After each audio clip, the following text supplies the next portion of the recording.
আপনি কি খুশিতে কান্না করতে চান? তাহলে এই ভিডিওটা দেখে যান। একদিন আল্লাহ এক বান্দাকে বলল যে তুই যতই নামাজ পড়, যতই সিজদা কর, তোর ইবাদত আমি কখনোই কবুল করব না।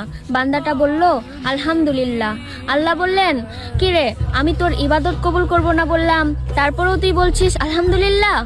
যা, তুই জাহান্নামে চলে যা। বান্দাটা বলল আলহামদুলিল্লাহ। কি রে, তোকে জাহান্নামে চলে যেতে বললাম, তারপরেও তুই বলছিস আলহামদুলিল্লাহ, ব্যাপার কি? বান্দাটা বলল, হে আল্লাহ, জান্নাতও আপনার, জাহান্নামও আপনার, এখন আমাকে আপনি যেটা দিচ্ছেন সেটা নিয়েই আমি শুকরিয়া আদায় করছি। তখন আল্লাহ বলল যে তুই কি জানিস না জাহান্নামের কষ্টটা কতটা ভয়ঙ্কর, কতটা যন্ত্রণাময়? তুই সেখানে অনেক কষ্ট পাবি, অনেক কষ্ট পাবি। বান্দাটা বলল, হে আল্লাহ, যেখানে আমি আছি সেখানে আপনি আছেন, সেখানে যদি আমি কষ্ট পাই তাহলে কেমন দেখা যায়?